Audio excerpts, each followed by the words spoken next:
The Last Rebellion, Why the State Hates the Nuclear Family. Welcome back. I'm Adeline Atlas, 11-time published author, and this is the Dissolving the Family Structure series. In this first video, we go back to the beginning. Not the beginning of the family, but the beginning of its targeting. This isn't a modern accident.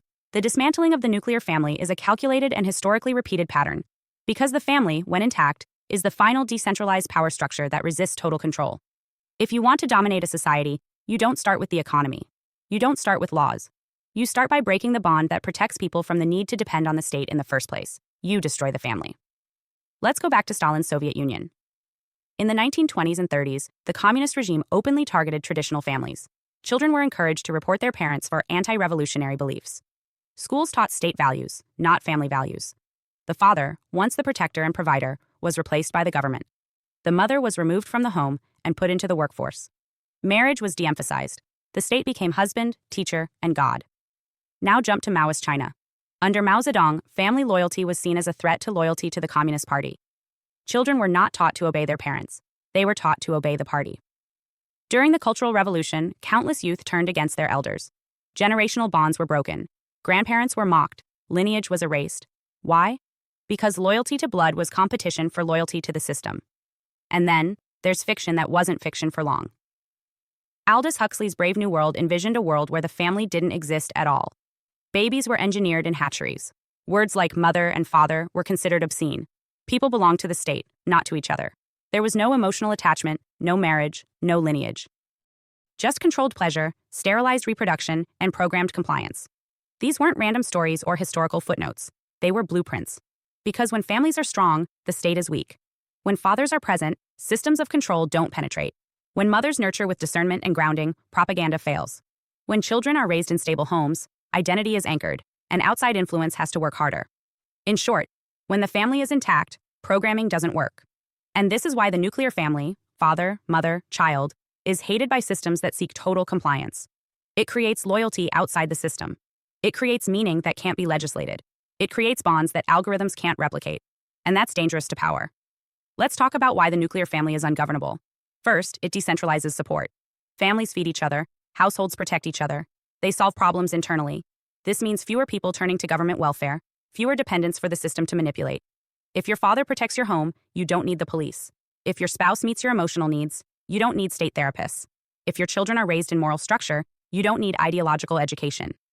Second, it decentralizes values. When families teach their own children, those children grow up with personalized, often spiritual worldviews, not standardized ideological beliefs. That's a threat to centralized control. The state prefers education systems that manufacture one type of human: obedient, uncertain, dependent. A child raised in a strong family sees through that. They have internal anchors. They have identity. They're not programmable. And third, the family decentralizes reproduction. The state cannot manufacture legacy. It cannot produce generations loyal to each other, only loyal to it. But the nuclear family does. It builds dynasty. It builds legacy. It passes down memory, wisdom, traditions, and protection. It creates spiritual and material continuity, and this is something control systems cannot replicate. So if the goal is total control, the family must be dissolved. How? Not through war, but through policy. And this brings us into modern times. Let's talk about taxation. In many countries today, including Western democracies, the tax system punishes marriage. Dual-income married couples often pay more than single parents or cohabiting couples.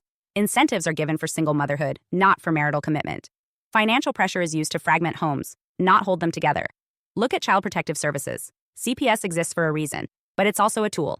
In many jurisdictions, children can be removed from homes not for abuse, but for ideological non-compliance. Families that homeschool, reject certain medical treatments, or practice spiritual beliefs outside the mainstream are now targets for investigation. The message is clear: the child belongs to the state, not to the parents. And then there's education policy. State-run schools have slowly but surely eroded parental authority. Children are taught to question their parents' beliefs, especially on gender, politics, spirituality, and culture. In many places, parents can no longer opt their children out of ideologically charged curriculums. And now, in some regions, schools can transition a child's gender identity without even notifying the parents. This is not education. This is replacement. The modern state, backed by corporate and technological power, no longer attacks the family with open force. It doesn't need to. It attacks with algorithms, with incentives, with shame, and with isolation. Fathers are ridiculed. Mothers are overwhelmed. Children are medicated. And all of it happens slowly, quietly, so that by the time it becomes visible, It's already normalized. But make no mistake, this is war. A silent war against the most ancient institution humanity has ever known. And it is effective because people forgot what the family really is. The family is not a convenience. It's not just a lifestyle choice. It is a spiritual structure, a biological shield, and a psychological fortress. When it is intact, people thrive. When it is shattered, people drift. And that drift is what makes centralized control possible. We are not seeing the collapse of the family. We are seeing its removal, systematic, deliberate, and strategic. Because the family is the last rebellion. It is the final frontier of autonomy. And when it stands, the system cannot win. In the videos to come, we'll show how this dissolution has unfolded. Through the removal of fathers, the incentivizing of single motherhood, the weaponization of gender roles, and the technological replacement of parental function. We'll also show what can be done to rebuild, not just practically, but spiritually. Because while they may control the systems, they cannot own the soul.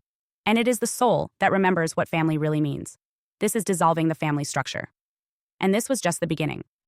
Hi, I am Adeline Atlas, 11 times published author, and SOS, School of Soul has a brand new series, the AI and Future Technology series. Look, you know the world is changing. And no, it's not going back to normal. Normal is over, and what's coming next is beyond anything we were prepared for. The School of Soul, AI and Future Technology series includes 319 videos on 1. The Download Society, How Data Has Replaced Destiny. 2. Predictive Future. Your next moves aren't random, they're forecasted. 3. Social Credit Systems. The behavioral economy now governs access. 4. Hive Mind. Synthetic telepathy and collective algorithmic control. 5. Nanobots inside you. Medical, military, and programmable intrusions. 6. Grief Tech. AI-fueled digital resurrection and simulated comfort. 7. Uploading your mind, consciousness transfer, and data-based identity. 8. Deep fakes plus AI clones. The replication of reality and identity theft. 9. Quantum humans, the merger of biology with quantum systems. 10. Digital afterlife, where your data goes when you die. 11. Resurrection science, reviving life through synthetic methods. 12. Immortal science, the end of death as we know it. 13. Longevity science, gene editing, anti-aging, and bio-upgrades. 14. Designer babies, engineered perfection before birth. 15. Artificial wombs, birth decoupled from the female body. 16. 3D printing, printing organs, limbs, and even humans. 17. The humanoid era, the rise of synthetic beings among us. 18. Legacy humans, the slow phase-out of unmodified analog people. 19. Smart cities, algorithmic environments that watch and decide. 20. Cloud-based societies, citizenship without borders or bodies. 21. Hackable humans, emotion, memory, and behavior under code. 22. Biometric scanning, your body is your password and your prison. 23. Sex tech, intimacy reprogrammed by machines. 24. Extinction of gender, fluidity, deletion, and design of identity. Every topic is fully explored with real-world technologies, patents, case studies, ethical analysis, and future forecasts. These aren't someday discussions. This is already happening. Join the SOS School of Soul Vault to overstand the future before it's implemented on you.